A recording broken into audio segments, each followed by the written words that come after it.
एक बार फिर से आप सबका स्वागत है एक नई कहानी में। और आज हम सुनाने जा रहे हैं भूल भुलैया हवेली का राज। संदीप और माया बचपन के घनिष्ठ मित्र थे, जिन्हें रोमांच और रहस्यों में गहरी दिलचस्पी थी। कॉलेज की छुट्टियों में दोनों ने फैसला किया कि वे किसी अनजानी भूतिया जगह की खोज करेंगे। इस खोज ने उन्हें एक सुनसान गांव तक पहुंचा दिया, जहां एक पुरानी विशाल हवेली मौजूद थी।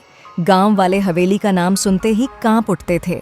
एक बूढ़ा आदमी, रामू काका, कांपती आवाज में कहता है, वो हवेली जिंदा है, जिसने भी अंदर कदम रखा वापस नहीं आया।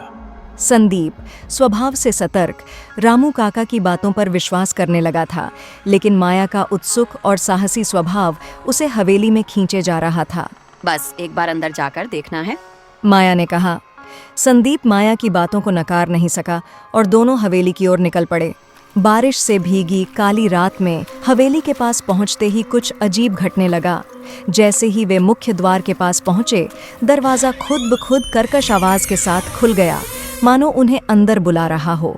हवेली की अंधेरी परछाइयां और दीवारों पर लगी धूल भरी पुरानी तस्वीरें एक अजीब माहौल बना रही थीं। तस्वीरों के चेहरे अधूरे और विकृत थे, जैसे उनकी कहानियां पूरी नहीं हुई हों। जैसे ही माया और संदीप अंदर घुसे, ठंड और घनापन हवेली के हर कोने में महसूस होने लगा। हवेली के विशाल हॉल में खड़ी पुरानी दीवारों पर जाले लटक रहे थे और हवा में भारीपन छा गया था। हवेली की हर चीज उन पर नजर रख रही थी। एक हल्की सरसराहट और दूर कहीं से आती धीमी हंसी दोनों को अंदर तक झकझोर गई। संदीप का दिल तेजी से धड़कने लगा, लेकिन माया की जिज्ञासा उसे आगे खींच रही थी। तभी एक कमरे में संदीप को एक दर्पण नजर आया। वह उसके पास गया और देखा कि उसकी परछाई उसकी हरकतों को नकल नहीं कर रही थी।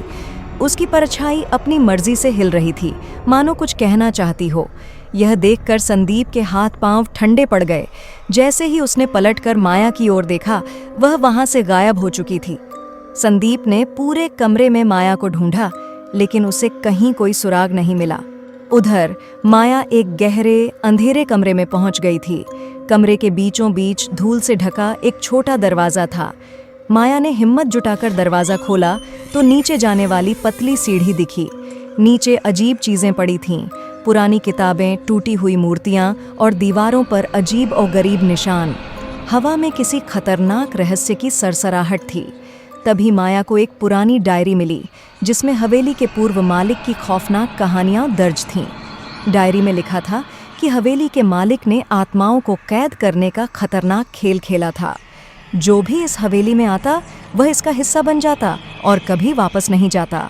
माया ने डायरी पढ़ते पढ़ते दरवाजे के पीछे एक परछाई देखी, जो उसकी ओर धीरे धीरे बढ़ रही थी। संदीप माया को खोजने के लिए हवेली के तहखाने तक पहुंच गया, लेकिन वहां कुछ अजीब था। माया की जगह एक काला साया उसके सामने आ खड़ा हुआ। उसके चेहरे पर माया की छवि थी, लेकिन आंखें सफेद और भयानक थीं। आवाज गहरी और डरावनी थी, जो हवा में गूंजने लगी। संदीप समझ गया कि यह माया नहीं थी, बल्कि हवेली ने उसे कैद कर लिया था। संदीप भागने के लिए जैसे ही दरवाजे की ओर बढ़ा, हवेली की दीवारें कांपने लगीं और अंधेरे से भरी परछाइयां उसे घेरने लगीं। हवेली अब अपनी असली शक्ल में थी, एक भूल भुलैया, जहां से भागना नामुमकिन था। हर कमरा उसकी आंखों में अजीब डरावनी परछाइयां उकेर रहा था। हवेली का हर कोना जैसे जिंदा हो उठा था और अब संदीप उसकी जकड़ में था। अब तक हवेली ने माया को पूरी तरह अपने कब्जे में कर लिया था। वह अब हवेली का हिस्सा बन चुकी थी और उसकी आत्मा उसी भूल भुलैया में कैद हो चुकी थी। हवेली का रहस्य खुल चुका था।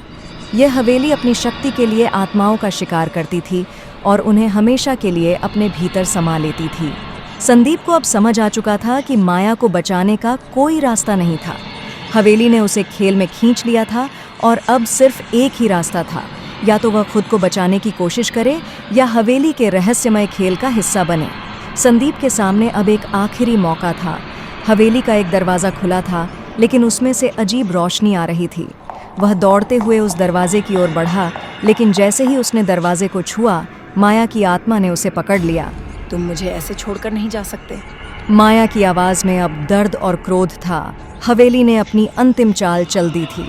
संदीप ने माया से हाथ छुड़ाने की कोशिश की, लेकिन उसकी आत्मा उसे छोड़ने को तैयार नहीं थी। तभी हवेली में एक जोरदार धमाका हुआ और दरवाज़ा पूरी तरह बंद हो गया। माया की आत्मा और हवेली की ताकत ने संदीप को अपने अंदर खींच लिया। उसकी चीखें हवेली की दीवारों में गूंजने लगीं और उसके साथ ही वह हमेशा के लिए हवेली का हिस्सा बन गया। कई सालों बाद हवेली अब भी वहीं खड़ी थी और गांव वाले अब भी उस ओर देखने से डरते थे। कोई नहीं जानता था कि उस रात के बाद क्या हुआ, लेकिन हवेली के अंदर से अक्सर किसी की चीखें सुनाई देती थीं। हर कोई जानता था कि जो एक बार इस हवेली में प्रवेश करता है वह फिर कभी बाहर नहीं निकलता। अब हवेली के दरवाजे फिर से किसी और को आमंत्रित करने के लिए तैयार थे। सालों बीत गए थे, लेकिन हवेली अब भी उसी खौफनाक खामोशी के साथ खड़ी थी, जैसे वह गांव पर अपनी छाया डाले हुए थी। अब वह गांव, जो कभी चहल पहल से भरा रहता था, एक सुनसान डरावनी जगह में बदल चुका था। गांव वाले हवेली की ओर देखने तक से डरते थे।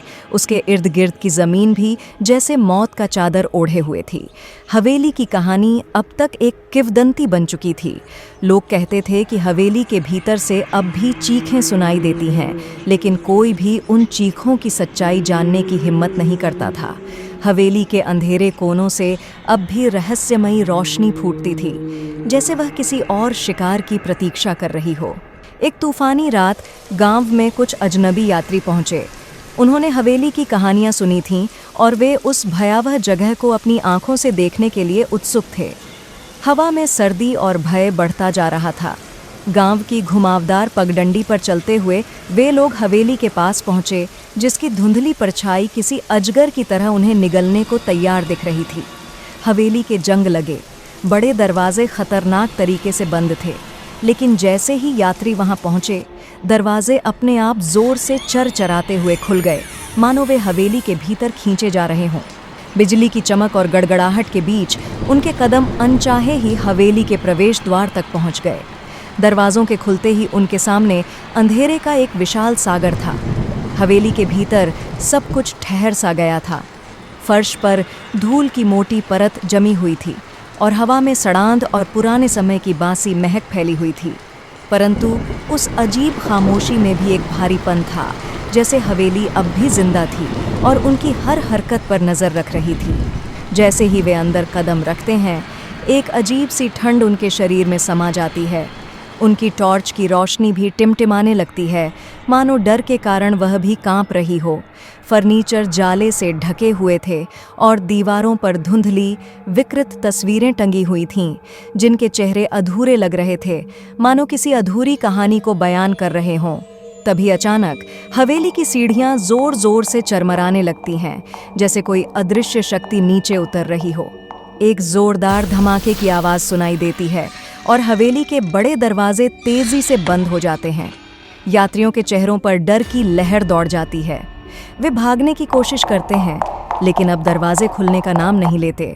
दीवारें धीरे धीरे उनके चारों ओर सिकुड़ने लगती हैं और हर कोने से सरसराहट की आवाज़ें आने लगती हैं, मानो हवेली उन्हें चेतावनी दे रही हो कि अब वे उसका हिस्सा बन चुके हैं।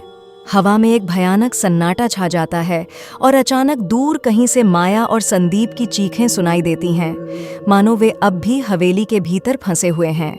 यात्री अब समझ चुके थे कि इस जगह से कोई बचकर नहीं जा सकता। हवेली की दीवारों में छिपे अंधेरे ने उन्हें अपने शिकंजे में जकड़ लिया था।